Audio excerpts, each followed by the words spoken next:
não é? E depois eu vou trazer uma hipotética resenha de uma busca de tratamento, tá? Pequena, né? Só para a gente dar uma incrementada na nossa dinâmica de escuta, não é? E de possibilidade, quem sabe, de discussão, tá certo? Então, é isso, tá? Então, vamos lá. Muito se falou e muito se fala da importância do encontro mãe-bebê, com o qual poderíamos brincar que garantiria, facilitaria a terra adubada, a possibilidade de vir a ser. E esta mesa tem como, então, tarefa, né, trazer a grande importância do pai, que, na função paterna, garantiria a continuidade deste ritmo, para que, inclusive nesse solo fértil, as mudas vigorem e floresçam. Ouso assim dizer que a função materna tem um limite e pode, inclusive, tornar-se tóxica. Perder seu imenso valor se não ingressar um outro momento, a introdução da falta, das diferenças, da exclusão que associo ao paterno. Trago aqui, então, a função do pai, não em uma visão literal, mas simbólica, que, inclusive, tem de estar instaurada e representada dentro da psique materna. Assim, para que a criança consiga transformar tudo o que foi e vai sendo investido nela e advir um sujeito singular, se faz necessária a castração. O pai, o terceiro, vem a castrar, como a possibilidade de advir o desejo que da falta emerge. Se faz necessário a triangulação para se formar os ideais e estarmos dentro da condição neurótica. O sujeito só consegue se ver sujeito diferenciado a partir da castração. Para Freud, é condição humana a busca da completude. A busca interminável, incessante do ser humano, né, de uma experiência anterior e infantil sentida como plena. Como nos coloca Freud, ego prazer purificado, sua majestade o bebê. Mas na instauração do ego ideal, o pai abre caminho à saída identificatória na cultura, afastando o sujeito dessa centralidade narcísica, a exclusividade do ego ideal, de forma que possa haver sustentação no desejo a partir da falta. Função do pai, que abre caminho para pensar o ideal do eu na constituição do sujeito. A relação entre ideal do eu e a privação na dinâmica edípica e mesmo cultural do indivíduo. O pai passa a representar o princípio da realidade, da ordem da família. A criança sente que não é mais a única a compartilhar a atenção da mãe.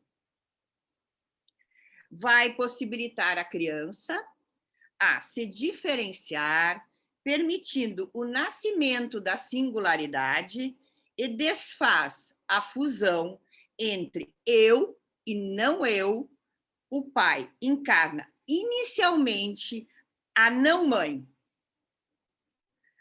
e dá forma a tudo que não seja ela. O pai, então, faz a mediação entre o desejo da mãe e do filho, dá continuidade à proibição do incesto, exercendo o papel do terceiro que interdita a relação. É ele o representante simbólico, como objeto da falta e desejado por esta mãe. Leva esta a direcionar o seu desejo para os outros objetos, sejam quais, não, que não o filho. No momento pré-edípico, a criança é o objeto fálico da mãe. E é a entrada da relação triangular que interdita e frustra e impõe a falta.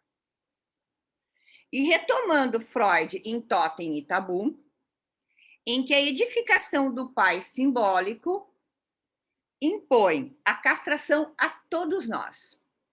Assim sendo, todos nós faltantes, desamparados de uma completude ilusória. Segundo Dor, a lei do pai é aquela que regula o desejo que a mãe tem de um objeto que não é mais só a criança, mas que o pai é que supostamente o possui, e por isso está submetida à instância paterna. Edifica-se o pai simbólico que supostamente possui o que todos são desprovidos, objeto imaginário e fala. A triangulação edípica possibilita uma quebra necessária na relação mãe, fálico, filho, falo. Um ato de despreendimento a criar possibilidades de que tanto a mãe como o filho estabeleçam novas alianças.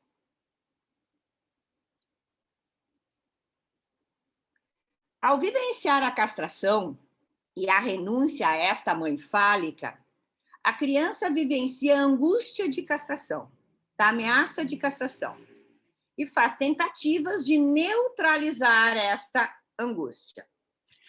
A gente pode falar que Freud coloca 3 possibilidades em face da vivência da angústia de castração. De uma forma bem resumida, vamos dizer assim. Aquela que só aceita a castração sob a reserva de transgredi-la. Estaríamos dentro para o autor do que ele chama de perversão ou estrutura perversa. Aquela em que o sujeito aceita a castração e se submete a ela, mas produz uma nostalgia sintomática frente à perda. Um sentimento constante de incompetência, a que o autor chama de neurose. E aquela que ocorre uma rejeição da representação da castração, junto ao seu afeto com o eu, a que o autor chama de psicose. Assim, o que podemos aqui ver, então? Que podemos considerar que a vivência da relação com o representante do pai tem ressonâncias no processo de estruturação psíquica para Freud. É uma questão, inclusive, de considerar patologia. Mezan, em 2006, enfatiza que o advento da civilização está fundamentada na proposta freudiana, na renúncia em que se exige do sujeito para viver em sociedade, que renuncie às demandas eróticas.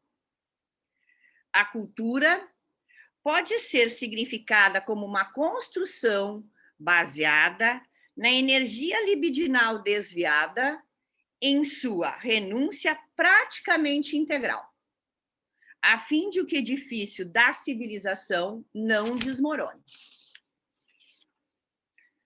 A civilização traz a substituição do poder do indivíduo pelo poder da comunidade, sendo possível apenas pelo recalcamento da satisfação pulsional e pelo estabelecimento de leis e deveres em que a liberdade quase não existe. Podemos, então, pensar assim, que o pai, na acepção da psique individual, faz a mediação entre o desejo da mãe e o da criança, interdita esta relação, que é fonte das primeiras identificações, permitindo o advento do superego e do ideal do ego.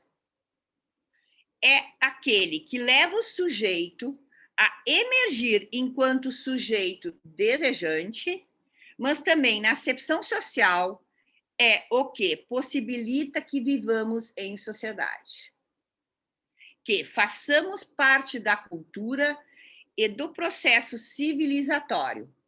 O pai também, então, sendo a base da civilização. Lembramos da famosa frase, né? O superego é o herdeiro do Édipo.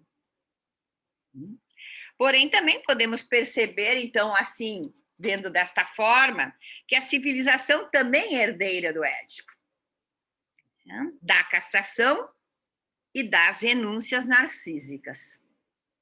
Bem, o que vemos hoje na atualidade, Sandro, que a gente enxerga, né, inclusive nas redes, né, é um culto à felicidade. As pessoas parecem que terem uma ilusão que se tivessem pleno gozo, uma ideia tipo assim, eu vou fazer o que eu quiser, né? Posso fazer o que eu quiser, então seriam mais felizes. Enquanto que o que se está falando agora aqui é que o desejo e a felicidade estão justamente instaurados e possibilitados a partir da castração, da falta que vem da representação paterna. Bem, pensando assim, vamos pensar, se o bebê recebesse tudo o que ele quer, o tempo todo, e o pai, a civilização, não entrasse em nenhum momento, o destino não seria a felicidade. O que Freud sustenta, principalmente na segunda tópica, né, que tanto no 0 quanto no 1000 estamos em nirvana. A constância seria ou na ausência ou nas alturas, no 0 ou no 1000. E a consequência não é a felicidade, e sim a morte. Então, o pai, o seu significado é que vai permitir as metáforas, a criação, inclusive a possibilidade do sintoma neurótico, o deslocamento, uma nova ideia representando a anterior, promover conflito, e o homem se move ao conflito, o recalcamento, o retorno do recalcado e o simbólico. Para que, inclusive, nos excessos, em situações de trauma, poder haver o sintoma neurótico, angústia, e não a quebra, a fragmentação. O corte, então, paterno possibilita a identificação de traços, olha a palavra, é traços de um acontecimento, da possibilidade de produzir algo completamente novo na história de cada um. Com a incorporação desses traços, é possível transformar as coisas diferentes da original na realidade psíquica de cada sujeito. O que eu falo é que isso é diferente de ser capturado e ficar como um igual. um postiço. Digo que se não há o desligamento do desejo materno, o luto da incompletude, o sujeito se produz em um discurso repetitivo do outro, alienante. Não haverá, então, a continuidade do ritmo, né? A manutenção e a tendência ao crescimento, que é debate dessa mesa. Assim, a manutenção do crescimento, tema então dessa mesa, será uma consequência do pai potencializar a possibilidade do desejo na criança. Sem a inauguração da falta, a criança fica presa na narrativa do outro e não constrói pontes para a singularidade.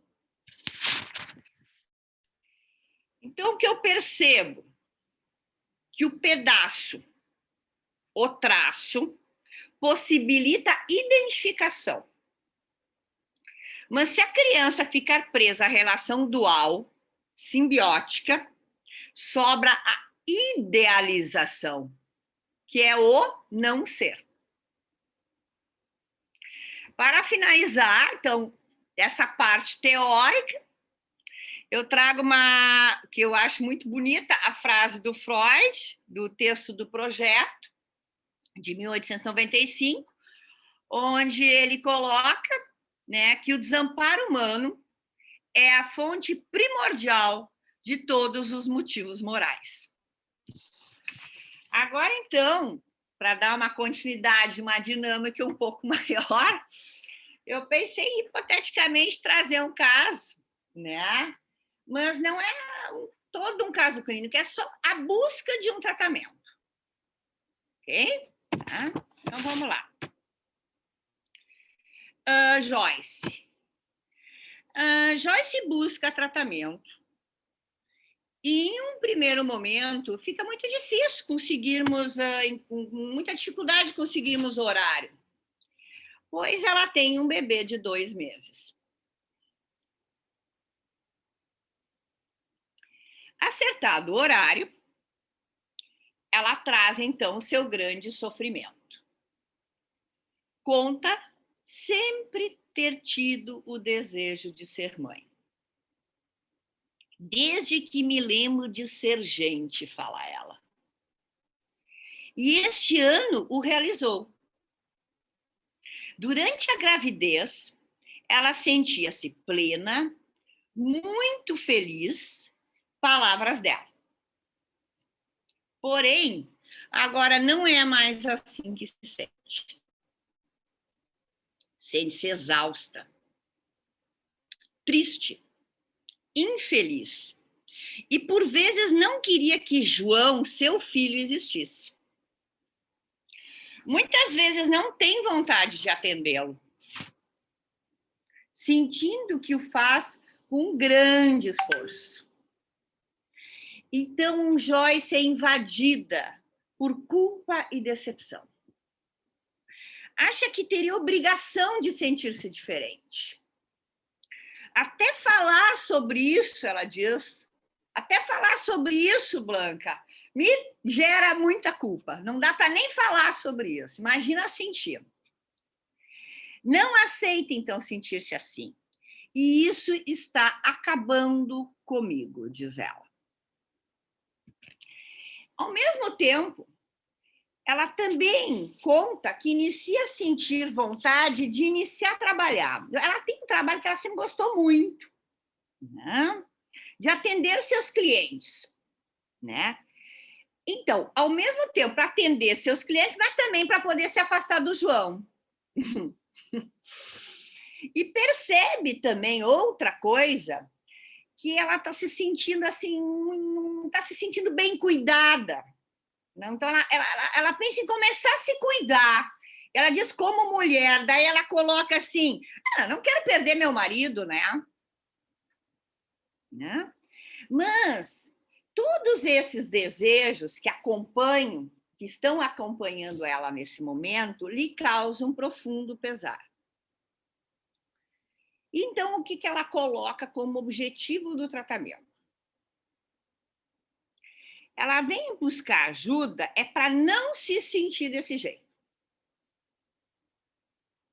Ela quer voltar a se sentir como ela se sentia lá na gravidez.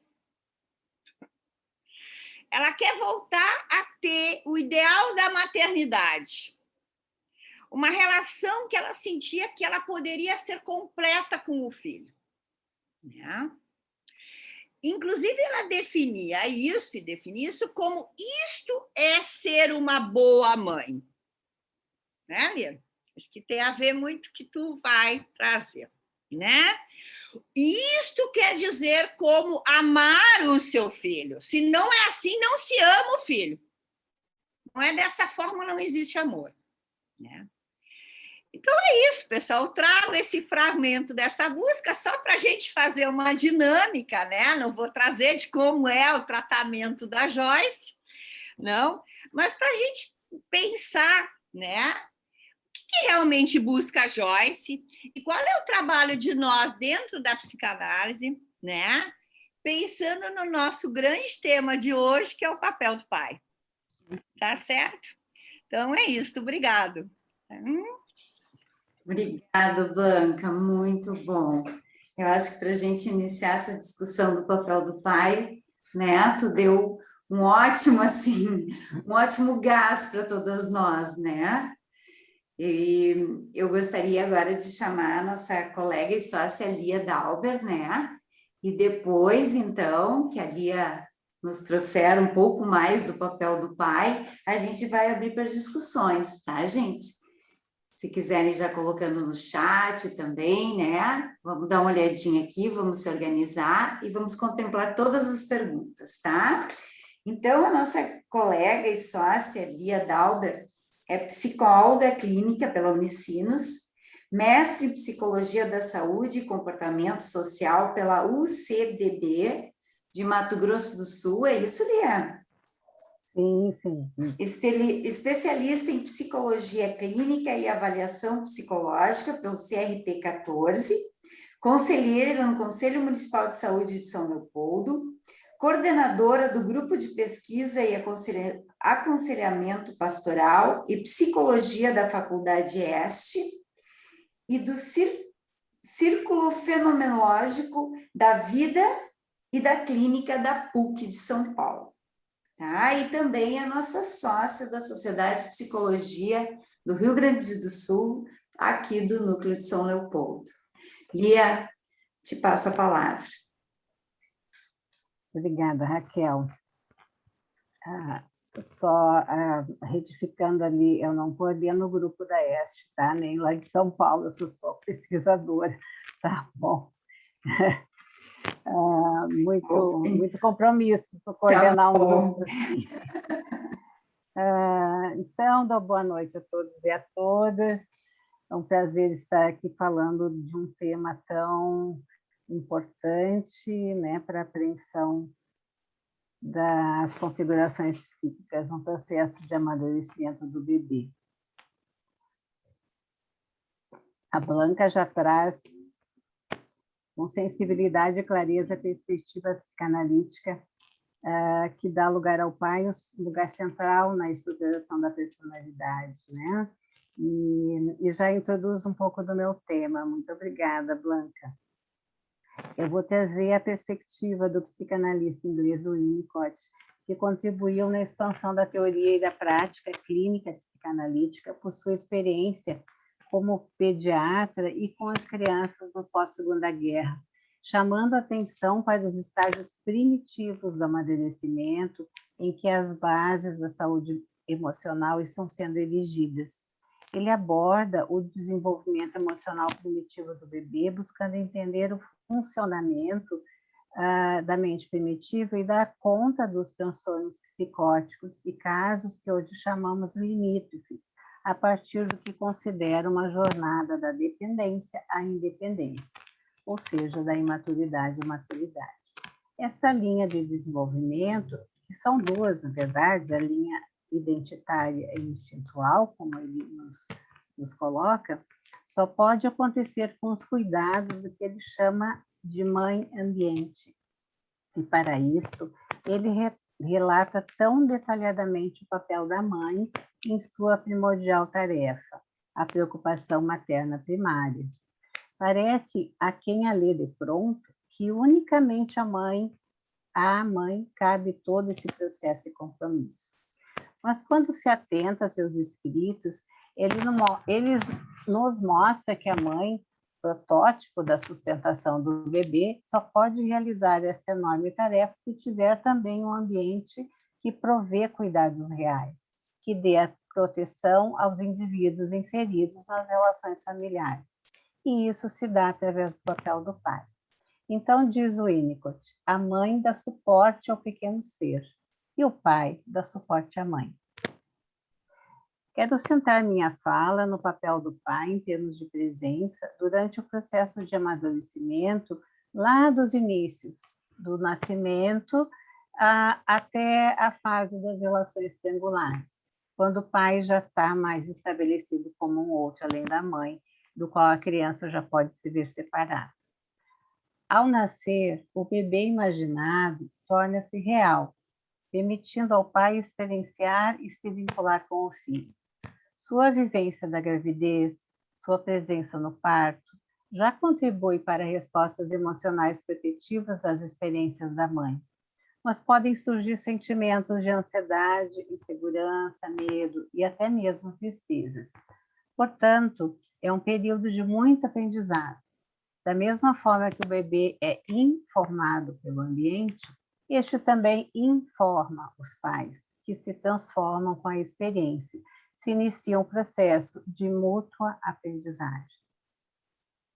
O pai que está lá presente desde o início é aquele que participa da qualidade do colo que a mãe oferece, mas o bebê ainda não tem condições, devido à imaturidade, de entrar em contato com o pai como terceira pessoa, pois nem da mãe ainda tem noção como objeto externo a si. Nesses inícios, o bebê ainda habita o mundo subjetivo, formado pelo interior da relação com a mãe. Qual o papel do pai, então? Há tempos atrás, parecia que para o pai bastava o papel de provedor, às vezes até isentando-se de sua participação efetiva ao lado da mãe. Mas hoje as coisas mudaram. O pai se faz presente de forma mais efetiva, mais próxima, e é desejado que seja assim. Outras configurações familiares também se constituem, em consequência, o papel dos pais de ambos também se modifica. Como sempre se modifica em todas as épocas, em todas as fases que a criança passa. Precisa-se aprender a ser pai de bebê, de criança, de adolescente, de adulto. Eu faço um parênteses aqui, né? Quando eu falo do papel de pai, a gente pode também traduzir este lugar do pai como um ambiente que faz esse papel, porque nem sempre o pai está lá, né? Como uma pessoa real. Repito a pergunta, então. Qual é o papel do pai? Então, o Winnicott nos dá esse olhar, não é, para esse momento a partir do nascimento. Ele diz assim, o pai dá sustentação à mãe e terá o papel de coadjuvante. Assim como no teatro, o coadjuvante é aquele que participa ajudando o ator principal na sua função, não é? Sustenta a mãe, imbuída no estado da preocupação materna primária, estado tão imprescindível para que a mulher possa compreender as necessidades do bebê e oferecer os cuidados necessários. Ajuda a mãe a ser mãe. Oferece também seu colo, diretamente como mãe substituta e indiretamente como companheiro, dividindo as tarefas deste momento, as responsabilidades e também oferecendo seu colo e ombro a essa mulher que se tornou mãe. A qualidade desta sustentação, alcançando a mãe, fica presente no estado de espírito dela em seu corpo, podendo dessa maneira também alcançar o bebê através do cuidado. Ele também protege a dupla mãe-bebê das muitas interferências e intrusões do ambiente, para que os primeiros tempos se façam dentro de um ritmo e continuidade geridos pela rotina. A unidade familiar se legitima e dá pertinência a pequenos nichos particulares formados pelas relações da mãe com o filho, do pai com o filho e do casal entre si, que darão alicerce ao sentido de família e após poderá ser compartilhado com a família mais extensa. Seguindo no desenvolvimento, a dependência absoluta do bebê vai sendo vencida com o amadurecimento. Aos poucos, já consegue esperar para ser satisfeito, permanecer algum tempo sem a mãe, criar objetos substitutivos para acalmar suas aflições.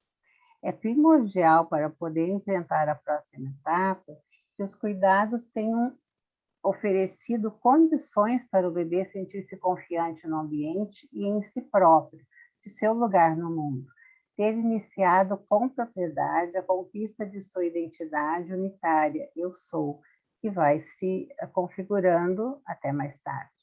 A crescente capacidade mental fornece subsídios para que se possa adaptar à desadaptação da mãe que vem a seguir. De agora em diante, dá início a etapas muito importantes, o que não se faz sem atribulações.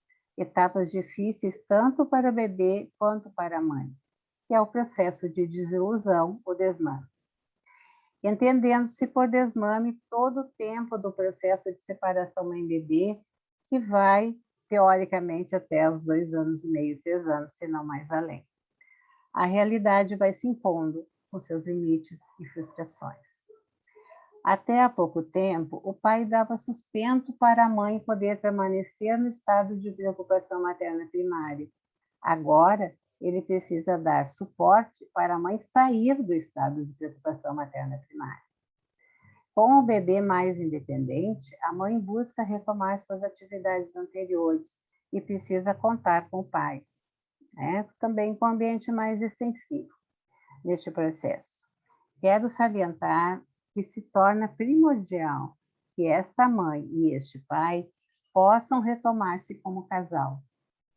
O homem, requisitando a mulher como mulher, demonstra seu desejo por ela, por esta, que continua sendo sua mulher, e assumindo sua sexualidade e outros interesses que não mais o bebê, a mãe reafirma sua potência e confiança em si e na vida, integrando o papel de mãe como uma das partes de si mesmo.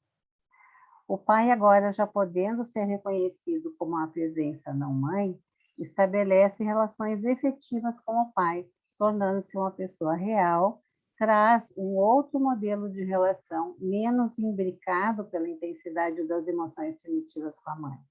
Assim, enriquece a subjetivação da criança e favorece um novo modelo de identificação, apresentando outras formas de lidar com o mundo. Diz o Winnicott, que o pai é o primeiro vislumbre da integração e totalidade pessoal, antecipando o indivíduo unitário. Ele é um diagrama da própria integração, porque a mãe era uma relação mais simbiótica. Acentuo que mesmo que o pai dos inícios ainda não tenha se configurado como um outro, o bebê vai armazenando experiências e registrando particularidades diferentes das da mãe. A voz mais grossa, a pele mais áspera, o cheiro, sua forma de segurar o bebê. E também reações da mãe, às vezes mais bruscas, limites impostos, aspectos de ordem, firmeza, dureza da mãe, são jeitos que a criança registra e mais tarde dá a ter sentido, se conformando como pai. Mais ainda, um registro que é experienciado como cuidado na carne do corpo. Com o desmame, a mãe não está mais lá para o bebê o tempo inteiro. O bebê reage com agressividade, pois a separação é sentida como falha. Nós todos sabemos como a criança pode ficar difícil e momentos angustiantes se instalam. O pai pode intervir, diminuindo a sobrecarga da tarefa materna, pegando para si o encargo de dar sustento e força, cuidando, acalmando a criança, defendendo a mãe e o bebê dessas forças emocionais que desestabilizam a ambos.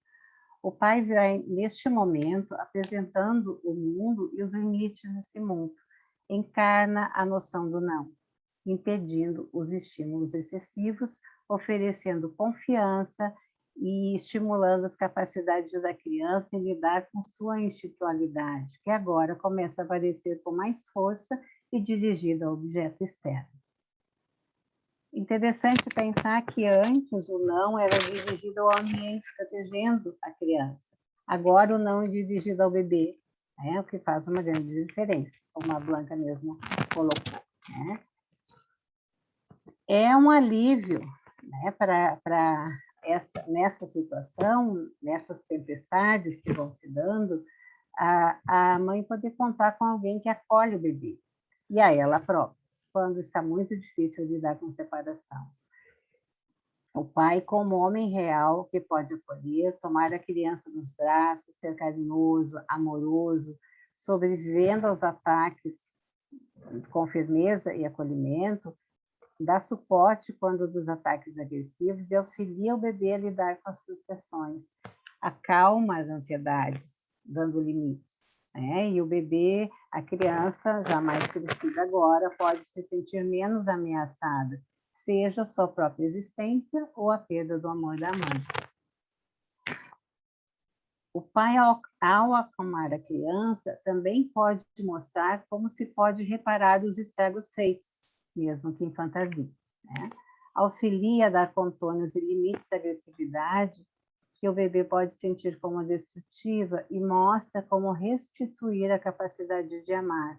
Se o pai auxilia a lidar com as frustrações, fazendo a reparação, facilita a incorporação da moralidade e do sentido ético mais genuíno, que se revela na empatia e consideração com o outro, depois complementada pela interjeição das normas e valores dos pais no Édipo.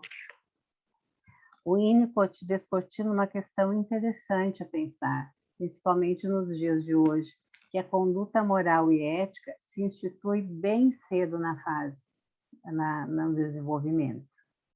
Ao final dessa etapa, o bebê adquire complexidade e riqueza interna, conquista da identidade unitária, integração dos aspectos agressivos e amorosos, a capacidade de se preocupar com o outro, que prepara a criança a enfrentar gradativamente o processo que vem a seguir.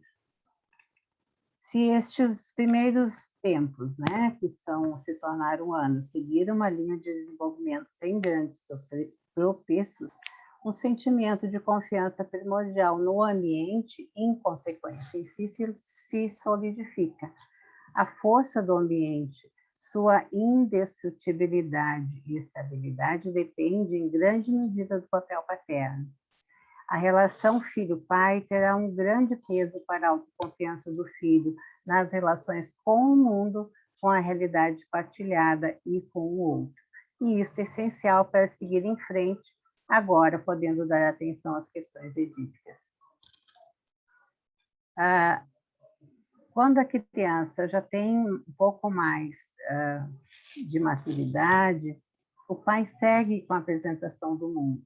Se ele permite a competição, legitima as conquistas, elogiando os ganhos, permitindo que a criança comande a brincadeira, jogando sem humilhar ou sem ser condescendente, permite a ela, criança, que lide não só com seus sentimentos positivos, mas também com os negativos. Saber perder sem se sentir destruído, usar de sua agressividade como potência sem temer, legitima a criança em lutar por seus direitos sem achar que causa estrago e a capacita de pegar de empréstimo a potência do pai por identificação. Eu só quero salientar as falhas e suas consequências. Eu não queria entrar muito nesse campo, né, que são questões que se alongam demais. Mas eu queria observar assim, que nesses primeiros tempos, em que o pai não se apresenta na perspectiva do bebê como alguém separado da mãe, as falhas do pai estão indiretas, não sendo causadoras diretas de privação e transtornos. Algumas questões, algumas características das falhas. Não dar sustentação à mãe, não é não estar lá. A ausência pode ser de um pai presente, mas sobrecarregado de trabalho, um pai que abandonou a família, um pai que morreu, e para cada uma dessas ausências vão ter consequências diversas. Um pai que exige atenção competindo com o bebê, um homem que tem medo do seu lado feminino, então não vai fazer o papel de substituto da mãe, ou um pai que compete com a mãe, destituindo-a do lugar de mãe, ou desvalorizando, querendo também fazer a função de mãe. Ou não oferece segurança, não protege a dupla mãe-bebê do ambiente externo, não tem forças para entrar na relação mãe-bebê, não é como a Blanca colocou, ou então não demonstra interesse sexual por essa mulher, não é? E impede que ela também possa retomar sua função como pessoa, como mulher, ou então apressa o desmame, então leva a uma separação brusca do bebê. Somente depois que o pai se torna significativo como um outro, formando a relação triangular, é que as falhas paternas podem atingir diretamente a criança. Este olhar que o Winnicott traz, e tentando, então, entender, trazer para a discussão a condição de pensar em outros tipos de transtornos que são os mais primitivos, a psicose, as estruturas borderline, enfim. Eu trouxe como ilustração a fala de alguns homens no programa da GNT, quando por ocasião do Dia dos Pais, que eu achei interessante para a gente também ilustrar um pouquinho. A pergunta que iniciava a discussão era assim: como os pais podem ajudar no desenvolvimento dos filhos? Essa pergunta já traz um viés, não é de que pai ajuda. Pai não ajuda. Ele não está lá como ajudante, Ele é pilar essencial dessa trama do desenvolvimento com a mãe.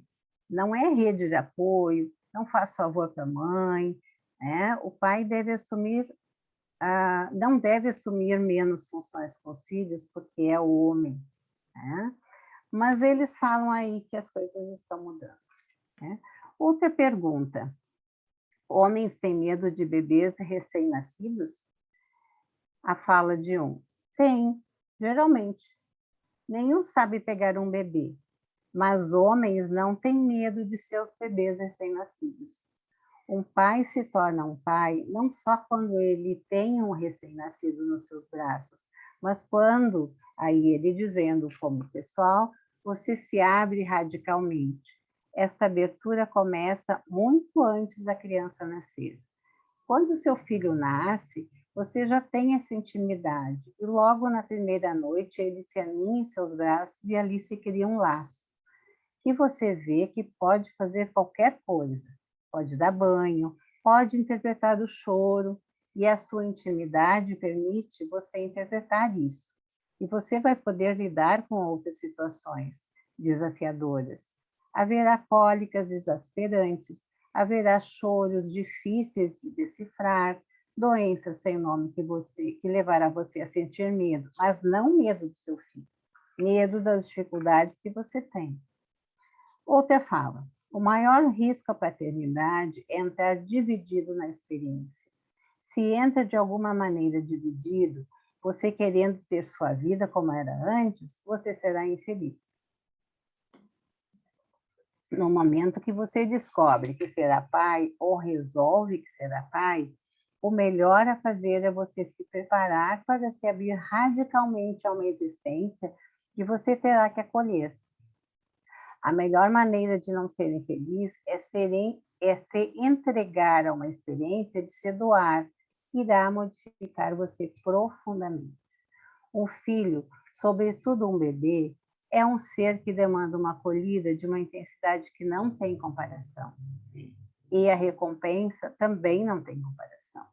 Eu tenho para mim que é uma experiência emocional maior que você pode ter. Outra pergunta que fazem, pai é amigo? E aí um responde, quando você é pai de criança pequena, você tem que ser pai, tem que cumprir determinadas funções, amar e dar limites, cobrar e dar direitos. A criança reconhece quando é amada e seus direitos são reconhecidos. E este reconhecimento propicia que ela reconheça também seus direitos e seus limites. Se você não der amor e direitos, se você procurar educar somente pelo princípio de subjugação da ordem, seu amor tiver condicionado à rendição total da criança enquanto ser dependente, acho que a mecânica sai toda errada. Ela também não reconhece seus deveres, não se torna cooperativa, e uma relação de equilíbrio é uma relação de equilíbrio entre amor, limite, direitos e deveres. Eu não posso ser amigo dos meus filhos. São crianças pequenas, precisam de um pai que exerça sua função. Este negócio de confundir pai com amigo, muitas vezes, por parte do pai, é que ele não quer a responsabilidade de dar limites e tem medo que a criança vai ficar brava com ele. Até aí vai a minha fala e eu agradeço a atenção da gente agora, então, poder conversar. Obrigada, Lia. Muito obrigada. Eu gostaria de abrir, então, né, para nossas discussões, a partir dessas falas brilhantes, né? Eu precisei registrar aqui algumas coisas, porque eu também quero entrar nessa discussão, né? Um tema maravilhoso, muito pertinente, né? A gente percebe muito na clínica o quanto isso reflete, né? O quanto as crianças vêm e nos mostram quando isso não está bem, né? Eu queria só ler aqui alguns comentários no chat, enquanto as pessoas também podem, né, se pronunciar para estar falando. Muitos, né, boa noite a todos, sou de Goiânia, estudante de psicologia, gostei muito do tema, por isso decidi participar. Olha só que interessante. Boa noite, me chamo Silvia, sou assistente social e trabalho na educação, com crianças e adolescentes. Achei muito interessante o tema. Boa noite, obrigada pela oportunidade, sou estudante de psicologia e pai de gêmeas de 12 anos. Tema muito interessante, olha só quanta coisa interessante que para a gente poder iniciar nossas discussões. Tá, gente? Então, estamos abertos, né? Vamos poder conversar agora bastante sobre tudo isso.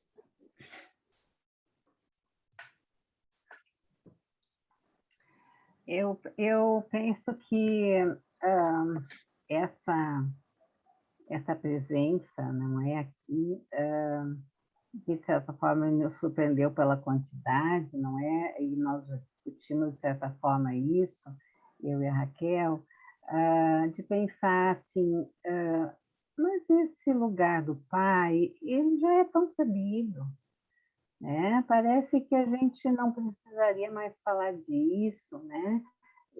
E aí hoje uma colega me fala assim, não vou poder estar lá, mas é um tema, não é tão discutível ainda, não é assim, merecedor de discussão, porque parece que esse lugar do pai está sendo destituído, né? Então, eu acho que a gente pode abrir, não é, para pensar justamente isso, né? Não me parece que é um tema, nem uma condição que todo mundo sabe, né?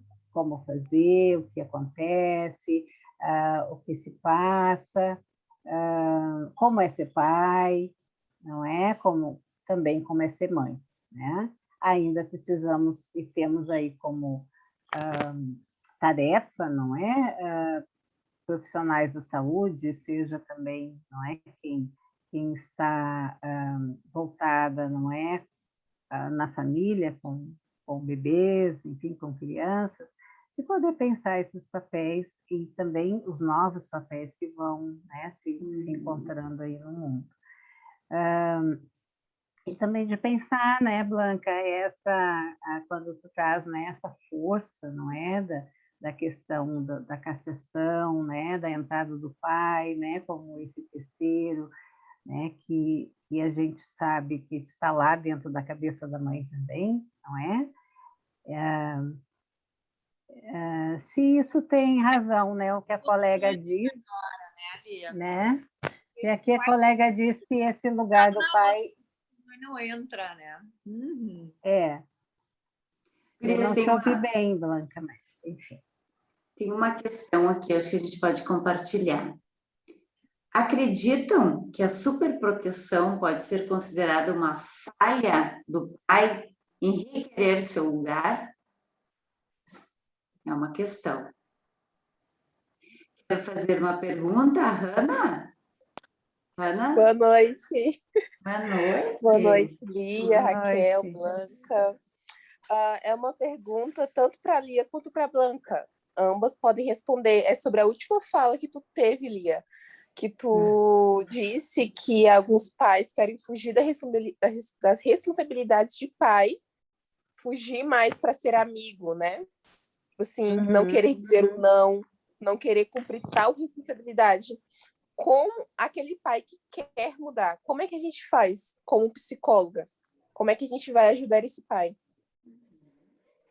Boa pergunta, né? Porque não é uma questão, né, de só dizer, né, o que é que se vai poder fazer esse pai dizer. A gente sabe, né? Ele precisa reconhecer também esse lugar, não é? E é um trabalho, quem sabe, de contato, né? Eu penso que a gente precisa estar com esse homem, não é? Quando a gente atende uma criança ou que a gente está encontrando alguém que, né, que vem trazendo essas questões, de poder ir pensando com ele qual é o seu lugar, não é? Qual é o seu papel, né? Como é que ele funciona consigo mesmo, como é que ele enfrenta essas questões, não é? Até de poder dar o limite, né? Dizer não, ele já vai dizer não, essa condição de dizer não já é colocada desde o início, desde a mãe, né? A mãe já diz não também ao bebê,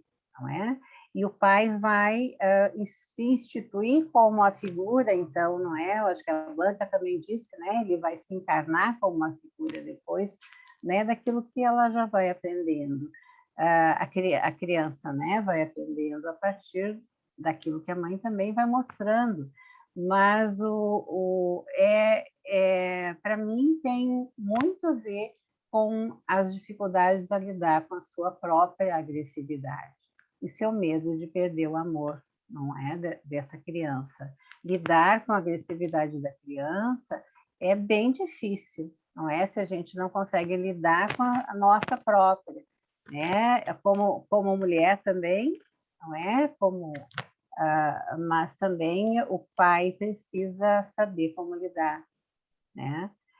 Com a própria agressividade para que ela não retalie a criança, não evide, né? não a impeça de exercitar essa condição, né? Da competição que vai se estabelecer depois no ED com mais força ainda. Né? Blanca, tu quer completar? Eu tive pensando da mesma forma como tu, né, Lia? E penso que tem uma coisa que é a questão assim, é como se também houvesse uma ideia, vamos dizer assim, uma tendência a evitar a frustração. Uhum. Né? Então, é muito mais fácil a gente dizer sim. Né? Só que o lado da moeda, o outro lado da moeda do sim e o sempre sim, na verdade é o desamparo, né? Na verdade é o abandono a essa criança, né? Ela fica entregue, não? Então eu digo assim, então como o pai ou como a figura que representa o pai, porque para mim funciona dessa forma, não necessariamente precisa ser um homem, pode ser uma mulher, pode ser o avô, pode ser alguém que compartilhe que está nesse lugar, não é? Suporta a frustração, não é? Então, como essa pessoa, né, nesta cena, busca, né, e busca a satisfação, e como ela consegue suportar a sua própria frustração. Não. Acho que é por aí que a gente pode também pensar. Não é? Uhum. E tem uma outra questão aqui também. Excelente exposição do tema, sou estudante de psicologia e me tornei pai no dia 15/2/2021.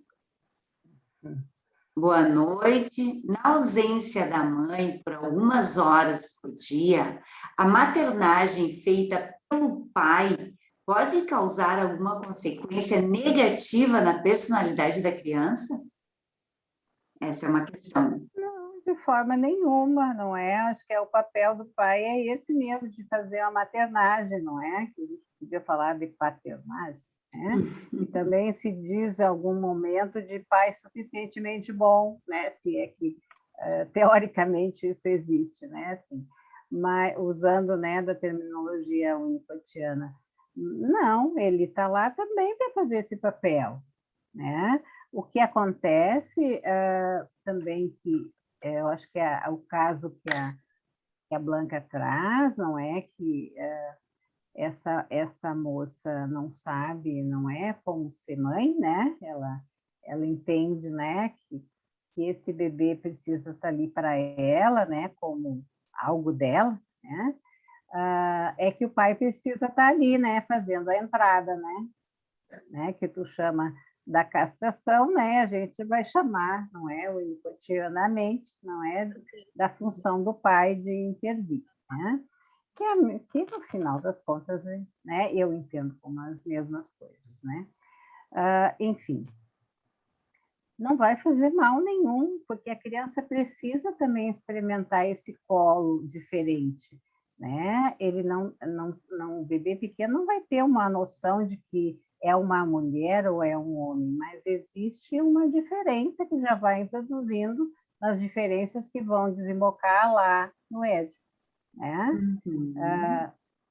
Então, o cheiro, né? Eu conversei aqui em casa, não é, com a pessoa com quem eu vivo, né, que tem uma grande experiência de ser pai, sobre o tema. E ele disse assim, pois é, né?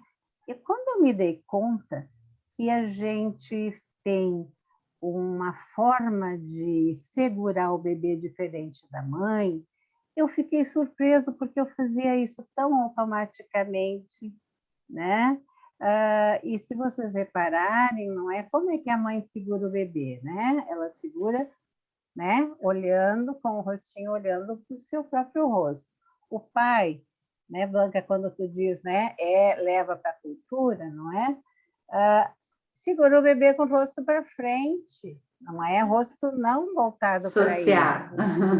Então, quando diz assim, não vai fazer mal nenhum, a não ser que esse homem queira exercitar o papel de mãe, então não vai ter um lugar de função de pai, uma função de mãe, os dois vão ser mãe, né? Então, acho que não vai dar muito certo, mas não é disso que a gente está falando, né? Acho que a pergunta não é de poder estar lá mesmo fazendo essa sustentação e essa paternagem, não é, amorosamente, né? Trocando fralda, né? Cuidando. E eu fiquei pensando, né, de o quanto é importante isso para um bebê, né?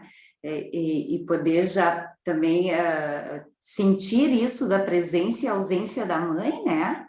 De não ser a mãe só a presença, né? Desse pai poder estar ali, ou essa função, né? Vai impressionante, mas tu tirou a fala, né? E fiquei pensando também, né? Na questão da frustração, né?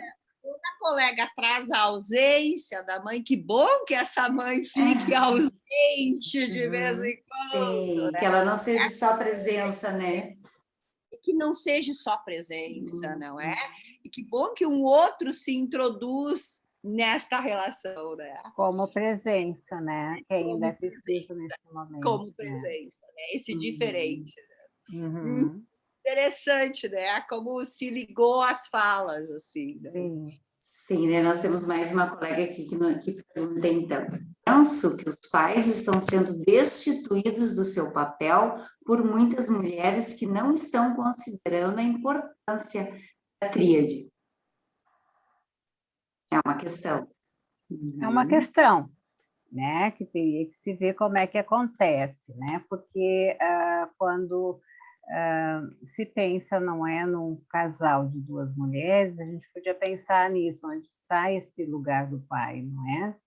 E a gente sabe que o lugar do pai, a função de pai, não quer dizer, como a Blanca mesmo assinalou, só determinada por uma figura masculina, por um homem, né? Essa mulher teve uma experiência de um pai, né? Ela sabe das funções de um pai, ela teve experiência com outros homens e também tem essas características da função do pai dentro dela, então ela também faz o papel paterno, né? O que é disso que a gente está falando, essa questão dos limites, do não, da intervenção, né? Essa questão da castração, né? E de fazer a separação da dia de mãe e bebê, né? Eu me lembrei de uma coisa que vem acontecendo hoje, né? Pode ser que a colega também traz desse sentido, não é? É que tem mães que estão fazendo filhos independentes, né? Uma Sim. mulher tem a possibilidade dela gerar, não? Há essa busca também, né? Então, quem sabe a colega também se refere a isso, mas, novamente, né? Não significa, não é que a função paterna não vai ser exercida, inclusive por ela mesma. Até por ela mesma e também por outros da família, não é? Um tio, como eu acho que alguém falou ali, não é? Tem um tio, um avô, um dindo, né? Que também trazem essa experiência da criança, né? Então, eu acho que ainda temos muito a discutir sobre essas constituições familiares novas, não é? De vários pais, não é? Várias mães, enfim, né? Que a gente ainda, pelo menos eu não tenho, né, tanto contato e experiência, nem tanto estudo para poder, não é? Se a gente tem já essa noção, não é? Daquilo que vai se configurando ali nessas constituições familiares tão amplas assim. Mas, em princípio, né, os papéis, eles precisam estar ali, essas funções, não é? Precisam estar ali. Sabe, eu sempre digo que a função paterna, né, nesse caso que a Blanca nos trouxe, né, de mães, então, que estão tomando essas decisões, né, de terem filhos sozinhas, eu sempre digo que até o trabalho da mãe, às vezes, faz essa função, né? A mãe diz, eu vou trabalhar e tu vai ficar aqui, né? Sim. Isso é uma função também, né? É um corte ali, né? E nessa questão de destituição também, né? E em relação às mulheres, eu fiquei pensando também de o quanto esse papel do pai tem que estar também proporcionado, né? Assim, a mãe também tem que permitir também que ele possa entrar, né? Então, eu acho que isso é lá ainda os primeiros, né? Eu penso ali na questão da simbiose, depois da simbiose, a mãe tem que permitir a entrada desse pai, né? Então, às vezes... é uma outra questão. Também é uma questão, mas é onde daqui a pouco existe um pai querendo exercer a sua função, mas não se, né, essa mãe que não permite a entrada desse terceiro. Então, esse também é um ponto a se pensar, né, nessa relação. Continuando no teu caso, né, a gente podia pensar isso, quanto essa mulher, não é? Eu não lembro do nome agora que tu deu para ela. Joyce, né? Ela poderia impedir, já que ela acha, não é, que esse vínculo com o bebê é tão compensador, não é, a ela, né, tão intenso assim, impedir que esse homem também faça esse papel, né, do interventor, né, que esteja lá presente unicamente, porque no início é isso, não é, assim, estou lá, não é, e eu assinalei e vou chamar a atenção de novo, quanto é importante, não é, que quando passe esses primeiros tempos, não é, que o bebê ainda é muito pequeno, não é, que começa, então, a dar sinais, não é, da entrada no desmame, não é, que pode ser feito também com vagar, que se estabeleça efetivamente um casal, né? Porque muitas vezes a mãe não quer se voltar para o homem, nem o homem também se sente constrangido, não é?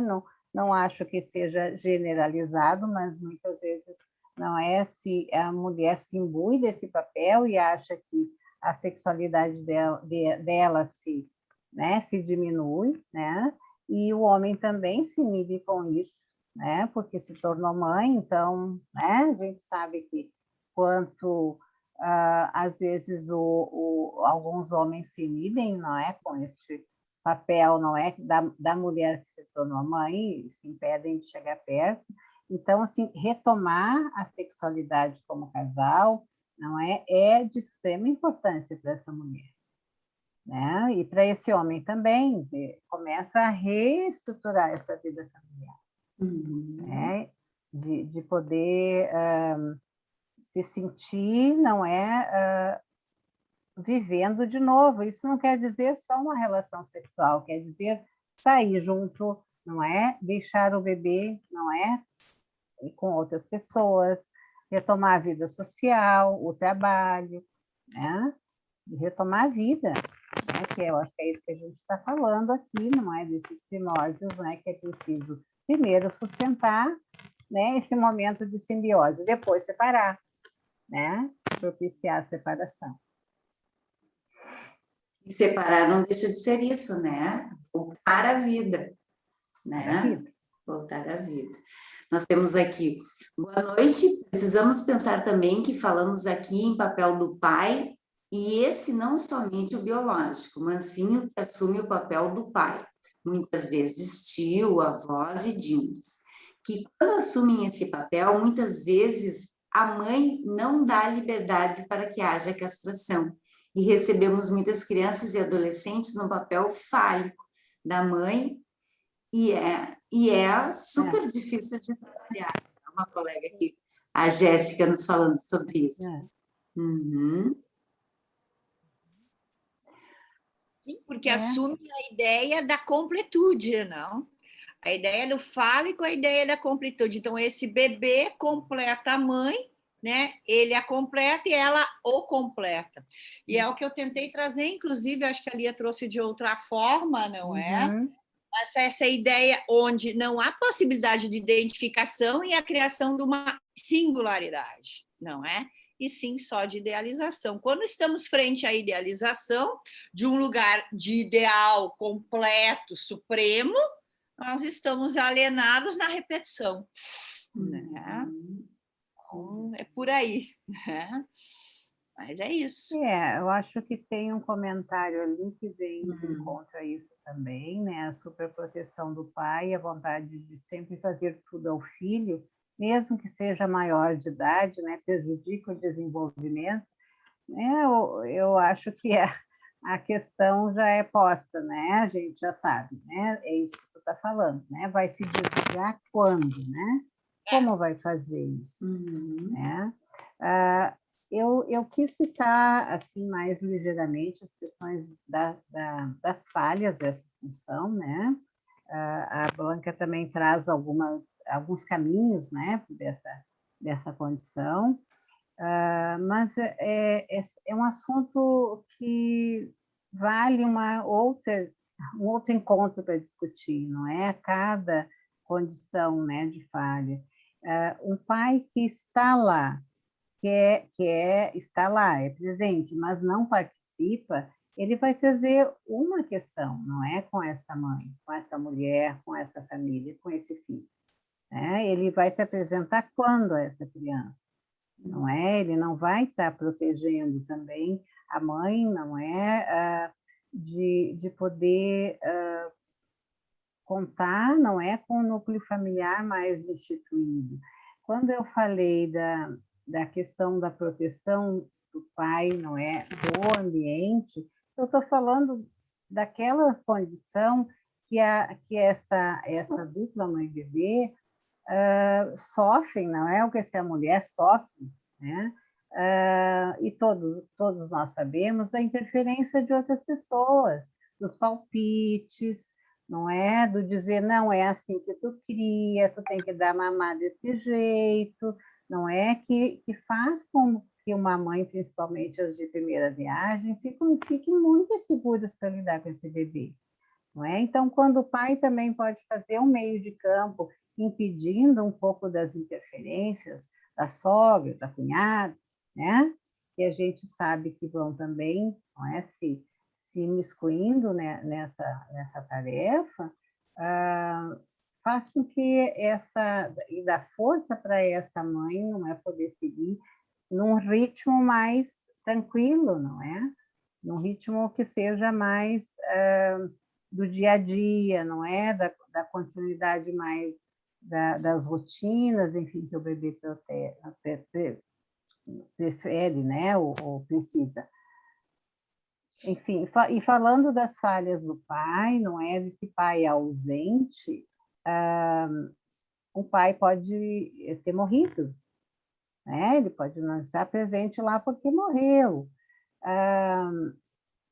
Isso é algo bem interessante de pensar como essa família lida com essa falta, não é? De um pai que pode ter se tornado idealizado, né? Como tu está falando, Blanca, da idealização, que não, né?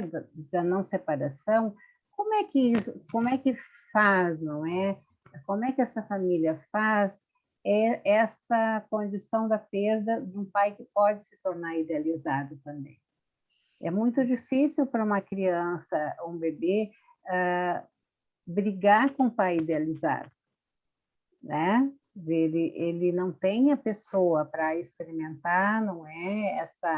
Essa condição, né, das agressividades dele, da competição, e o pai pode, né, se tornar uma entidade na família. Né? Então, as várias formas como esse homem se apresenta na família vão determinar os destinos, não é? Também das patologias aí. Né? Sim, eu fiquei pensando nisso, né, Lia? Quando um pai, né, as formas de patologia é a ausência do pai, um pai muito frágil, ou também um pai que não tem uma continuidade, né, na sua função. Eu acho que me veio esses três, assim, né, de o quanto aí a gente pode pensar em questões, né. Um pai rígido demais, né? Que não acolhe, não é? Os erros do bebê. Não é? Trazendo agora, eu lembrei de um aspecto que uma pessoa viu, um rapaz viu um homem lidando com seu filho, e ele dizia, faz o cachorro pegar a varinha, o varito. E a criança não conseguiu jogar a varinha, né, para o cachorro. E o pai diz assim, mas tu também não serve nem para isso, né? E doeu isso no rapaz que estava vendo, não é assim? O que não é? Vocês podem responder aí o que será que causa numa criança, não é? Quando o pai destitui, não é, da condição da experimentação e não ensina também, não é, o que fazer com essa condição de aprender, não é, o que fazer com algo, né, que vai dar potência para ele, né? Ele castra aí. É como se ele colocasse uma expectativa no filho, que quem sabe se encontra dentro dele, narcísica dentro dele, do filho sempre ficar atingindo um ideal. Um ideal. Uma exigência muito. Agora, Urgência aí não é interminável, idealizada, não é de um pai para com um filho ou de uma mãe para com um filho também. Então, a gente não está falando de uma castração no sentido, né, de dar os limites, está falando de alguém que corta a potência dessa criança, não é? Nós temos um colega que quer falar, é o Joyson, isso? Joyce. Joilson. Desculpa. Tudo bem, boa noite. Boa noite. Bom, já que vocês estão se aprofundando um pouquinho mais na questão das falhas, eu queria perguntar para vocês percebem na clínica o que para mim é uma impressão? Me parece que dentro das falhas entre os pais e as mães, os pais parecem ser mais presentes, no sentido de serem os causadores dos problemas do desenvolvimento psíquico. Porque para ele, a visão que eu tenho aqui, primeiro, ficaria mais fácil dele ser ausente. Né? Para a mãe, já cabe os primeiros cuidados com o filho. O pai, nesse momento, pode até se retirar, e muitas vezes acaba fazendo isso. E depois, tentando ser presente, às vezes também não sabe dosar essa presença. Ou vai para a superproteção, ou vai para uma agressividade extrema, ou, inclusive, é omisso. Pode ser omisso também, como a gente já estava citando aqui, né? Vocês estavam comentando. Então, nessa dificuldade toda que o pai tem de desenvolver o seu papel, a impressão que eu tenho é que ele costuma ser um maior causador, ou com maior frequência, de alguns problemas no desenvolvimento psíquico. Mas eu não tenho estatística ainda, porque eu estou entrando ainda na psicologia, né? Estou ainda para me formar. Se vocês têm um pouquinho mais de estrada que eu, vocês conseguiriam confirmar essa impressão que eu tenho? Quer falar, Blanca? Depois eu falo. Fala ali. Fala. Então, né, como eu coloquei, esses primeiros tempos, onde, pelo olhar do Winnicott, ainda não se constitui um terceiro nessa relação, porque o bebê ainda é muito imaturo e não consegue, não é, fazer essa noção do outro, né? Então, o pai ainda é um outro que é a partir da mãe, né?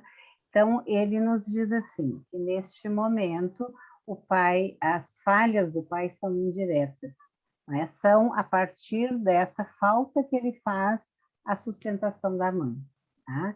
Isso pode ser sanado de várias formas, não é? Pode ter uma outra pessoa que faça essa sustentação, não é? Pode ter, né, uma rede familiar de apoio, não quer dizer necessariamente que vai ser um prejuízo, né? As falhas neste momento do início são mais determinadas pelas dificuldades da mãe com esse bebê, né? Das faltas da mãe, da não maternagem suficientemente boa, como dizer, né? Após quando o bebê já tem uma noção do outro, então começa a ter essa condição, né, de observar, não é que existe um outro, né, que a gente diz então do terceiro, que o Winnicott não entende ainda como uma questão edípica nesse momento, mas é um terceiro já preparando para o momento, né, dos conflitos edípicos aí, dependendo, então, não é, dessa ausência, dessa forma como ele se comporta, não é, da omissão ou da agressividade, ele, então, pode interferir mais diretamente nas patologias, né, nas questões da depressão, da própria condição neurótica mais grave, não mais da psicose, porque ele entende que a psicose está mais ligada às questões maternas. Mas não dá para a gente também, eu penso, dizer assim, é um ou é outro, né? É uma dupla, não é que se faz ali, é um casal, então toda essa dinâmica dessa família vai estar presente, não é só também mãe e pai, não é toda a questão familiar. um pouco... Joilson. Joilson. Isso, vai. Joilson, isso mesmo. Tu tem uma ideia no sentido assim, ó, de que a mãe, como lugar de cuidadora, não é? Traria mais falhas, então, ligado ao desamparo, não? Uhum. Ao sentimento de desamparo, ao sentimento de abandono do sujeito, não é? Já o pai, não? Já com um papel mais ligado, então, à castração, às diferenças, não? O colocar a ideia da exclusão, não é? Nós estamos mais frente, então, vamos dizer assim, a problemáticas, quem sabe nem são falhas, eu não diria falhas, como tu trouxe, quem sabe a sofrimentos diferentes. Sofrimentos diferentes, não?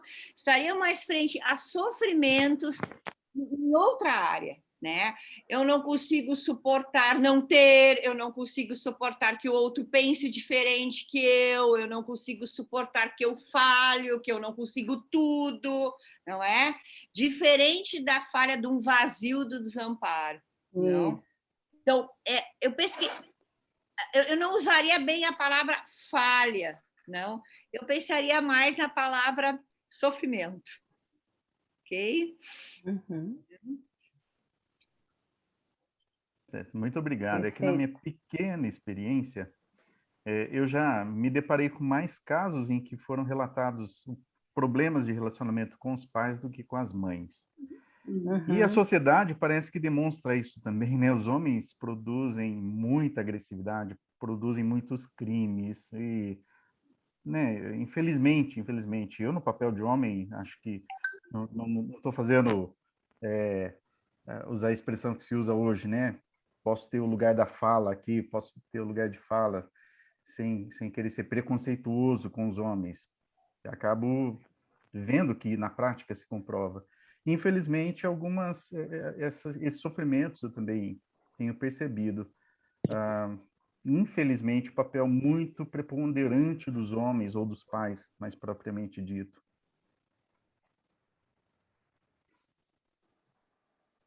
Eu vou seguir aqui, então. Tem algumas questões, mas eu acho que a gente já contemplou elas nessa nossa conversa toda. Boa noite. Qual a principal consequência na psique da criança quando há falta da figura paterna durante um período da infância? Exemplo, bebês de pais separados ou de mães solos, né? Boa noite. A superproteção do pai e a vontade de sempre fazer tudo. Acho que essa Lia já havia lido, né, Lia? E daí agradeço a nossa vice-presidente, a Ângela. Obrigado, Ângela. Que bom te ver aqui. Agradeço e parabenizo as convidadas, Blanca e Lia, pelas falas tão importantes e esclarecedoras sobre o tema da função paterna. Parabéns ao Núcleo Regional de São Leopoldo pela organização desse evento. Acredito que esse caso que você contou, esse filho no futuro, irá atrás da perfeição. Alguém que tenta ser bom em tudo, escondendo uma forte insegurança e buscando a aprovação. Quando o bebê é muito pequeno e precisa ficar na UTI neonatal, ele sente esse abandono materno? São períodos difíceis, não é? Esse momento, não é? Mas precisa saber, eu acho que de tudo isso também, como é que não é esse psiquismo dessa mãe, do pai, não é? Quais são as experiências que eles tiveram também com os seus próprios pais, não é? Como é que lidam com as suas próprias falhas, né? Com suas próprias faltas, com as suas potências, não é? De poder também suportar, não é? As dores, né? Como diz a Blanca, não é? O sofrimento desse filho numa UTI, não é? Que é extremamente pesado, né? Doído, porque também leva, né? uma grande quebra da expectativa que se tinha com essa criança também, não é? Precisa lidar com tudo isso. Então, como é que, se isso vai causar transtornos ou não, vai depender, não é, de como se vai andar, né? Não se tem uma condição, eu penso, né, que dizer assim, vai ter problema, né? Se sabe que vão ter marcas aí, não é, que vão estar registradas no corpo, né?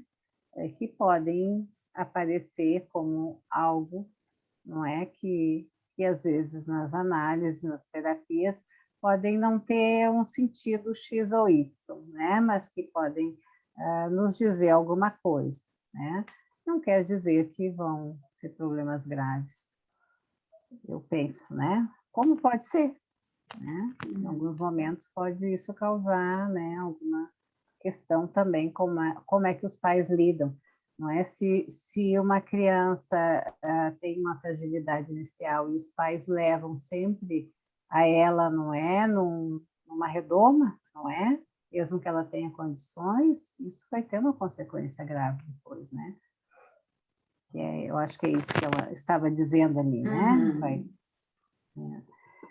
Então, a gente nunca sabe como é que é o futuro, né? Como é que a gente vai se constituindo, a gente sabe das teorias, a gente sabe, né, como é que isso vai causando aquilo, mas a gente não sabe da pessoa, né, das suas experiências e quantas vezes a gente vê experiências tão pesadas com pai e mãe, tão duras, tão difíceis, não é, de suportar, e são pessoas, não é, com poucas dificuldades, né, poucos sofrimentos, né, Pouco sofrimento. né, são pessoas que lidam bem com suas vidas, né. Eu fiquei pensando nessa última pergunta do bebê, né? Na UTI neonatal, que também é muito singular, né, Lia? De o quanto, claro, Cada um, né. essa criança passa muito tempo ali sozinha, né? Mas os momentos que essa mãe pode estar ali também é dessa dupla, né? Desse vínculo, de tudo isso que se dá ali e realmente, eu penso assim, é singular realmente de ver, né, o que vai acontecer com esse bebê, né? A intensidade desse sofrimento ou não, por esse tempo de estar lá, né?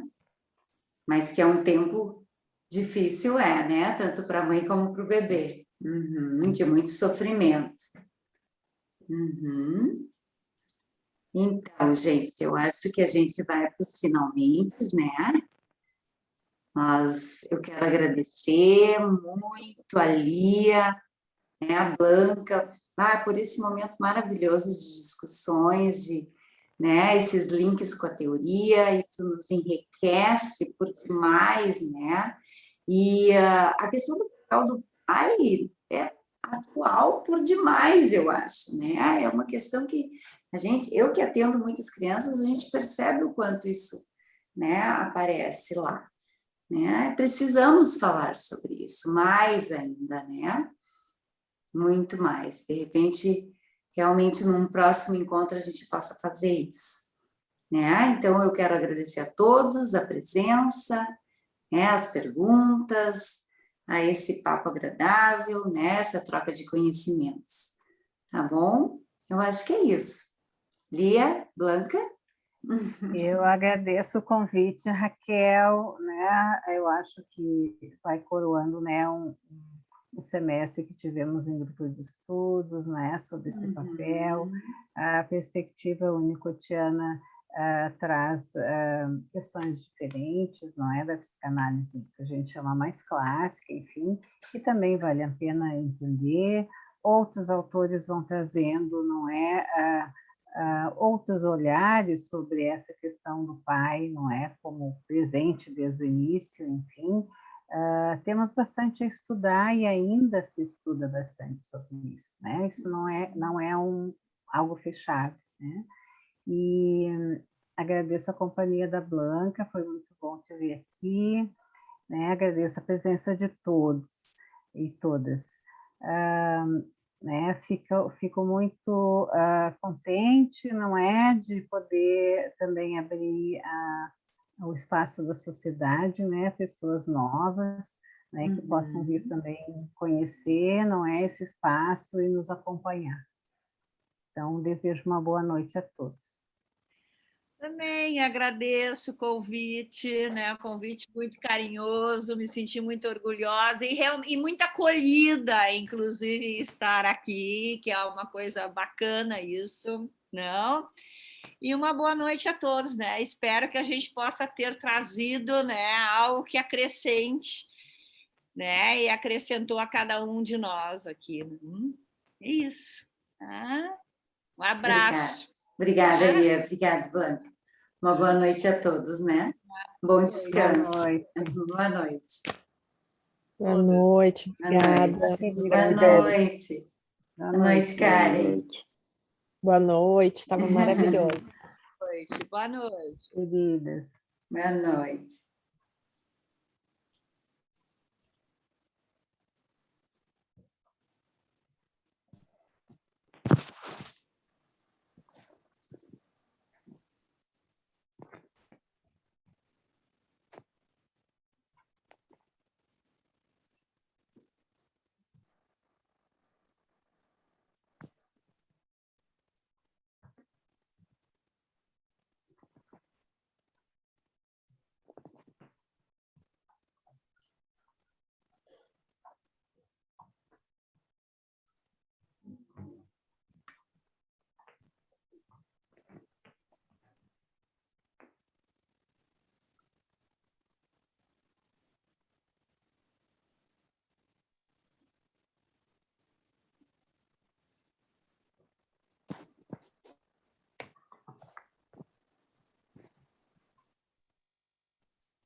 Raquel, eu estou colocando lá que o certificado vai por e-mail, mas eu não sei se elas estão recebendo.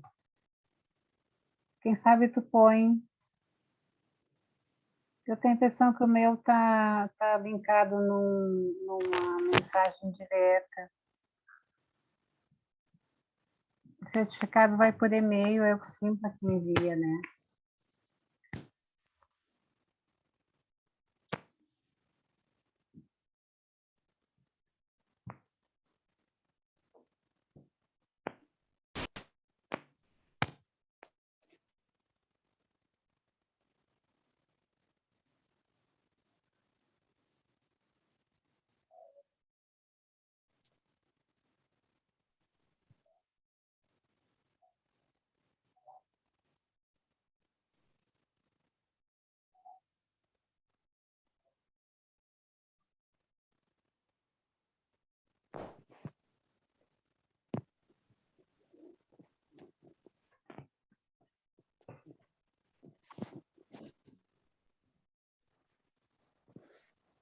Ok? Uhum. Eu tenho que baixar a gravação, né? Tu precisa encerrar a reunião, então. Encerrar então para todos. Eu encerro e daí vai aparecer um link do Zoom, né, na minha tela, é isso? Sim, encerra para todos. Tá? Não sai da reunião, encerra para todos. E aí ele vai automaticamente aparecer o quadrinho que baixa.